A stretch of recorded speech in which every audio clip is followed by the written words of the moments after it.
তিনটি রানী তুমি জল খাবে? তুমি তো বাথরুম ছাড়া জল খেতে জানো না মা। আমাদের চিকু ডার্লিং আই লাভ ইউ। ওই দেখো আমার ছানা মা, ওই দেখো আমার লুচি মা। আচ্ছা সবাই সব রকম বিরিয়ানি খেয়েছো, আজকে আমি ডিম ভুজিয়া বিরিয়ানি খাওয়াবো। হ্যাঁ আচ্ছা তাতে কি লাগবে?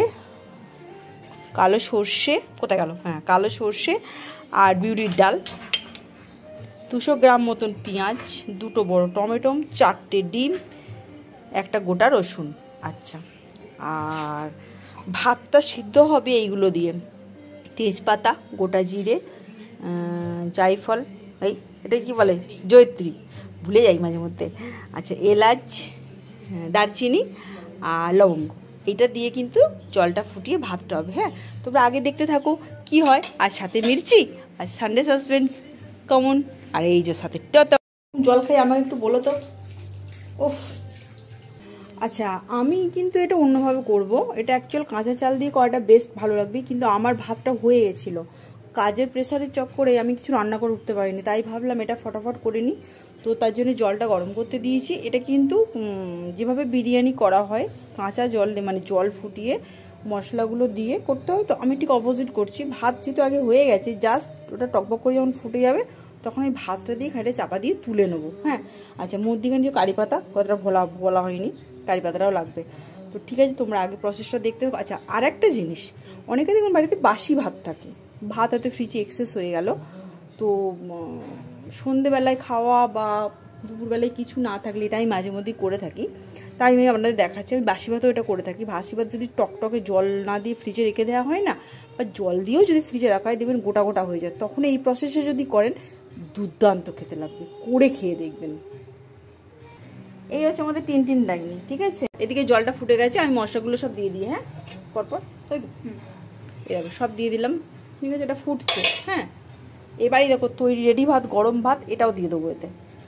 আচ্ছা সাদা তেল, এই দেখো এই যে ছোটো বাটির 1 বাটি হাফ বাটি তেল দিচ্ছি। হ্যাঁ বেশি দেবো না, কারণ অলরেডি ভাতটা হয়ে গেছে, তো এটা ভাত হয়ে যাওয়ার না হওয়ার উপরে হয়। আচ্ছা সাথে নুন দেবো সামান্য। আচ্ছা একটু মিষ্টি দে, সামান্য একটু মিষ্টি দেবো, খেতে টেস্ট হয়। এই দেখো সামান্য মিষ্টি। এবারে টকবক করে ফুটে গেছে, এইবার আমি ভাতটা দিয়ে সামান্য ঢাকা দিয়ে তুলে নেবো, কারণ এই যে ভাত যেহেতু আমার হয়েই গেছে আগে থেকে। আরও কেন আগে ভাতটা করে নিয়েছি, কারণ ফ্যানটা আমার ওই ছালু বালুদের দিতে লাগে ভাতের সাথে, যাতে এটা আরও হেলদি হয়। এই যে ভাতটা তোমরা দেখছো এটা 250, এই যে আমুল কুলের বোতল কৌটো, 1 কৌটো চালের 250 ml লেখা আছে, তার মানে 250 গ্রামের চালের ভাত এটা। ঠিক আছে আমি বলে দিলাম, কারণ কত টাকার কিছু লাগবে অনেকে মেজারমেন্ট করতে পারবে না, আমিও করতে পারতাম না, এখন শিখে গেছি, তোমরাও শিখে যাবে আস্তে আস্তে। ভাত দেওয়া হয়ে গেছে দেখো, এবার যে ফোটাও হয়ে গেছে, এবার একটু সামান্য চাপা দেবো, কারণ এটা চাপা দিয়ে জলটা ঝরিয়ে নেবো, বুঝেছো। গ্যাসটা বন্ধ করে দিলাম। এইভাবে কেটে নিতে হবে। কেটে নিয়েছি টমেটোটা ছোটো ছোটো টুকরো করে নিয়েছি এই যে। আর এই যে কাঁচা লঙ্কা নয়, আমার গাছের লঙ্কা পেকে গেছে। আর কারি পাতা ধোয়া হয়ে গেছে। এবার আগে দেখো কি করি। এই দেখো কড়াই তেল দিয়েছি, কারণ সামান্য তেল দিয়েছি, আগে ভাতে তেল দিয়েছিলাম বলে এখন এখানে তেলটা কম দিচ্ছি, কারণ এরপর আবার ঘি পড়বে। তো তেলটা গরম হয়ে গেছে, এবার আমি সর্ষে আর বিউলির ডাল দিয়ে দিলাম খুন্তি। কারণ এটা ফুটবে, এরপর কারি পাতা দিতে হবে। বাবু চাপা দে, খুব রিক্স,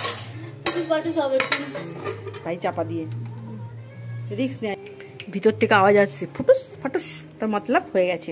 এবার দেবো কারি পাতা। ঢাকাটা তোলে একটু।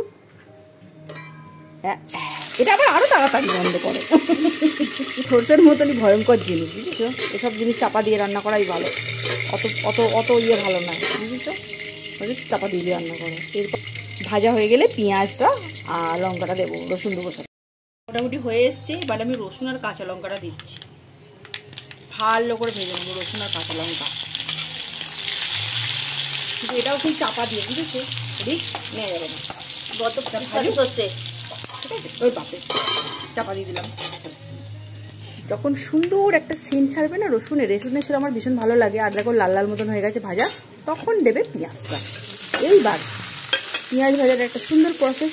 ঠিক আছে এবার একটু সামান্য নুন দিয়ে এটা চাপা দিয়ে রাখবে। ঠিক আছে দেখবে তো তাড়াতাড়ি ভাজা হয়। কারণ এর আগে নুন দিয়েছি আমি ভাতে, মাছে ভেবে চিনতে নুন দিতে হবে, আর একটু নুন লাগবে। সেই হিসেবে নুন দেবে। সেটা তাহলে নুনের পোড়া হয়ে গেছে আর খাওয়া হলো না, আমাকেই গালাগাল দেবে। আপনি এতবার নুন দিয়েছেন বলেননি কেন? ভেবে চিনতে আন্দাজ বুঝে নুন দেবে। আর যারা জানো না তারা প্রথমে 1 চিমটে নুন দেবে, তারপর এখানে 1 চিমটে নুন দেবে, তারপর স্বাদ ভালো করে বুঝে নিয়ে ভালো করে নুন দেবে। কেমন? গ্যাসটা কমিয়ে দিয়ে এটাকে চাপা দিয়ে রাখবে। সুন্দর হয়েছে না? বাপরে হেঁচে আলা। এই যে আর খুব সুন্দর একটা স্মেল ছাড়ছে ভাতটা দিয়ে। পেঁয়াজটা মোটামুটি ভাজা হয়ে গেছে, ঠিক আছে। এরপর ভাজলে বোধহয় ভালো লাগবে না, কারণ এবার আমি দেবো টমেটো কুচিটা আর লাগে হাত ডিমটা। এই যে আমার গিনিপিক ডিমটা ফেটিয়ে নিচ্ছে। 4টে ডিম দেওয়া রয়েছে, আগে বলছি। দিয়ে দিলাম টমেটোটা। এইবার এটাকে যতক্ষণ না গলছে ভালো করে ততক্ষণ এটাকে ভাজবো, ঠিক আছে। কিন্তু এটা কোনোটাই কিন্তু জোর আঁচে হবে না, জোর আঁচে হলে কিন্তু পুড়ে যাবে। পুরো রান্নাটাই ধিমি আঁচে হবে। আমি কিন্তু ধিমি আঁচে করছি, ঠিক আছে। ধিমি আঁচে রান্না করলে দেখবেন পোড়ে কম আর টেস্ট ভালো হয়। বলা গেল চাটনি। এই যা এমন হেঁচে হেঁচে আলা হয়ে যাচ্ছে লঙ্কা পুড়িয়ে। আচ্ছা, এরকম মাখা মাখা করে ভাজা হয়ে গেছে। এবার আমি ডিমটা দিয়ে দেবো। ডিমটা ঢাল তো আমি ইয়ে করবো।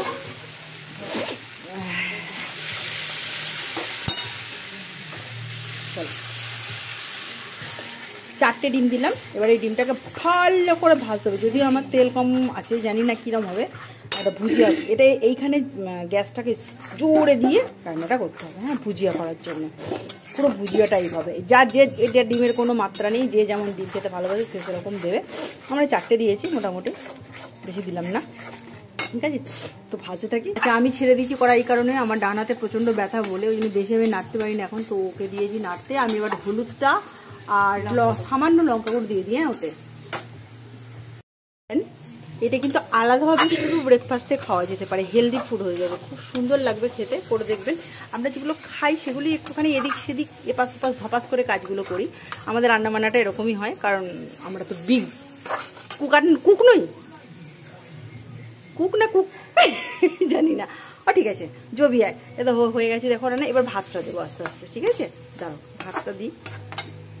এ দেখো, ভাতটা দিয়ে এবার ভালো করে নাড়ুচাড়ু করে না ভালো করে মিশিয়ে দিতে হবে। মেশানোর পর আপনার আন্দাজ মতন 2 চামচে গরম মশলা বা 1 চামচে গরম মশলা আর ঘি দিয়ে ভালো করে আবার নেড়ে একটু চাপা দিয়ে রাখতে হবে। চাপা দিয়ে তারপর গরম গরম খেয়ে। কি জানো এটা? ডিম বিরিয়ানি। ডিম বিরিয়ানি, তবে বিরিয়ানি মশলা ছাড়াই বিরিয়ানি। 1 চামচে গরম মশলা দেবো, কারণ আমি 2 চামচে গরম মশলা দেবো না, ঠিক আছে। গরম মশলা বেশি খাওয়া ভালো নয়, বুঝেছ। এবার কি দেবো? ঘি দেবো, যেটা আমি খেতে ভীষণ ভালোবাসি। আই লাভ ঘিটা আমি দিছি ঘি, হাতে তৈরি ঘি, ঠিক আছে। কেনা ঘি দেবো না, এটা হচ্ছে হাতে তৈরি ঘি। চপচপ করে ঘি দিয়ে মাস্ট খানা। চলো, চটপট করে টপটপ করে খেয়ে নাও তোমরা। বলে ছটছট করে টপটপ করে খেয়ে নাও। আর খেয়ে বলে কেমন লাগছে। ভালো লাগলে like, subscribe and share and comment করতে একদম ভুলবে না। অবশ্যই সাবস্ক্রাইব করবে, প্লিজ প্লিজ প্লিজ।